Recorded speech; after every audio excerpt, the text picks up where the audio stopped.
Bonjour. Donc il y a quelque temps j'avais fait une vidéo que j'ai mise sur YouTube qui racontait les légendes de la fontaine bouillante. Donc il y avait deux légendes un peu différentes. Et là j'ai un voisin et ami qui m'a prêté un livre qui s'appelle Stambruge dans le temps. Et il y a au temps des carrosses, nuit extraordinaire à la fontaine. Donc une autre histoire, une version différente on va dire, de la légende de la fontaine bouillante. Donc je vais vous lire des paragraphes. Je vais quand même commencer du début, c'est mieux, hein, pour mettre un peu les choses dans l'ordre, dans leur contexte. Donc voici, alors c'est un livre qui a été écrit par Georges Gosselin. Donc c'est quelqu'un qui habite Stambruge et qui connaît bien les histoires, les légendes, les gens qui ont habité, normalement ce qu'il écrit est la vérité, c'est ce qui a été. Donc voici comment ça commence.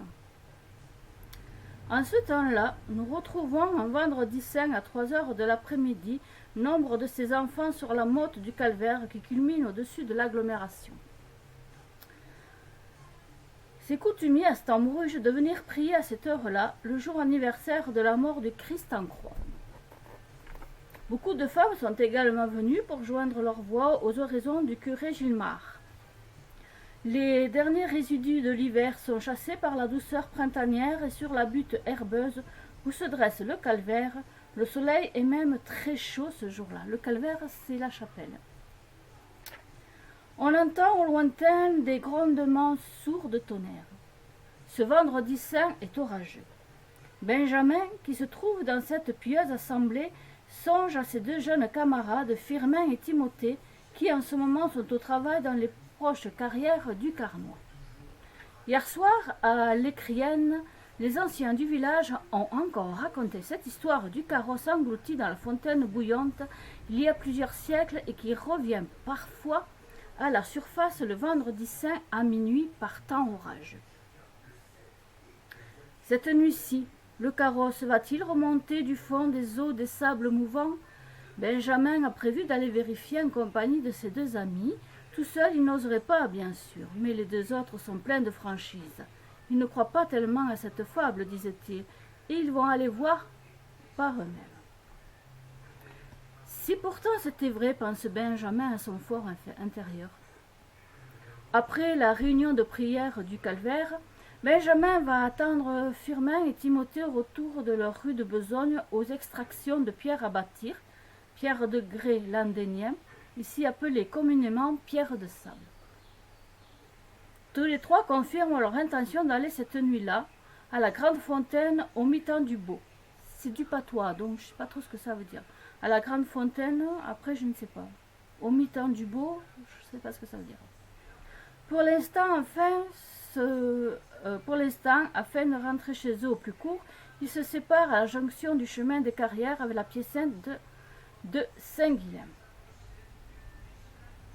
Dans la soirée, une queue d'orage arrose la région, mais la nuit, à 11 heures, le ciel est serein.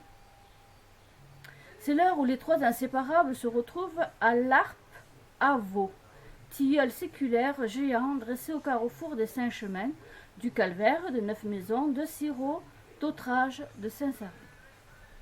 Ils s'engagent immédiatement dans le chemin de Neuf-Maisons. La chapelle du Buisson est à une centaine de mètres. À leur droite, ils aperçoivent au calvaire les lueurs des chandelles allumées en abondance le vendredi saint au soir. Ils quittent le chemin de Neuf-Maisons de suite après la chapelle du Buisson et s'engouffrent dans le bois par le sentier qui les mène directement au chemin du Bosquet. Ils ne sont pas loin de l'Hôtel des Fées, qui est à la droite du chemin de Neuf-Maisons, mais dont ils s'éloignent. Ils ne rencontreront pas les lavandières nocturnes, mais ils arrivent dans le domaine diabolique. Ils s'approchent silencieusement du rond à sorcières. L'Hôtel des Fées, il y a aussi une légende là-dessus. Alors, vont-ils les voir? Ah, ils s'approchent, oui. Donc là aussi, il y a des sorcières. Donc ils sont au rond à sorcières. Vont-ils les voir s'agiter avec leurs balais tordus dans une ronde sabbatique? et surgir le diable en personne, coiffé de son grand chapeau verdâtre à large bord. Nos trois petits copains ont toujours eu beau dire que ce sont que des fariboles superstitieuses, qu'ils n'y croient pas. Ici, sur place, au milieu de la nuit, ils sont quand même inquiets et malgré que tout soit calme, ils s'empressent de quitter promptement les bas-fonds des Vivereaux pour prendre plus haut, à gauche, de la bruyère du Grand Boule, une petite sente qui raccourcit leur trajet aboutissant à la fontaine bouillante. Les voici arrivés sur les lieux mystérieux. Ils s'installent en retrait, mais avec une vue complète sur la surface de la grande source. Minuit approche. Enfin, ils vont savoir. Et quand le diable leur a dit, leur dit, on ne bougera ni d'ici, affirme Firmin. En gros, ça veut dire, et quand le diable leur a dit, on ne bougera pas d'ici. En attendant l'événement, les trois jeunes campagnards ressassent les faits 1000 fois racontés. On revient un peu en arrière, donc. Des seigneurs de Belleuil, outre le château fort du Buisson à Stambruge, le prince de Ligne, surnommé le Grand Diable, avait un petit château non loin de la fontaine bouillante. Il y recevait souvent soit de la famille qui venait se divertir et se promener en milieu sylvestre, soit des némrodes de gros gibier qui faisaient ripaille durant des heures interminables, soit de la jeune noblesse et d'autres élites de l'aristocratie qui s'amusaient, qui dansaient jusqu'à des heures tardives. Un vendredi saint de la période féodale, c'était encore la fête joyeuse dans le manoir enchanté. Pourtant, le jour était mal choisi. Satan s'en était sûrement mêlé avec malignité. Vers minuit, un carrosse quitta le château du Grand Diable et se dirigea depuis le bois des Écacheries en direction de Romecamp, Siro, en passant par le bois de Stambruge près de la fontaine bouillante. Que se passa-t-il soudain? Le riche équipage roula-t-il trop près et trop vite en longeant la fontaine profonde aux eaux mouvantes? Ou bien les chevaux furent-ils effrayés pour se cabrer et entraîner avec eux carrosses et voyageurs dans les eaux bouillonnantes? Plus jamais on ne les revit.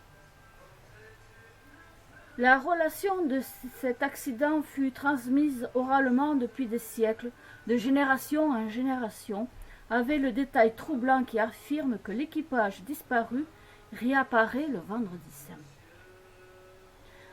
Le vendredi saint à minuit, lorsque le temps est orageux. Minuit est tout proche. Le mystère va-t-il être dévoilé? Il est minuit. Le carrosse va-t-il enfin remonter de la profondeur des eaux? Les frondeurs, Firmin et Timothée en doutent fortement. Ils plaisantent le timide Benjamin qui pense que c'est peut-être vrai.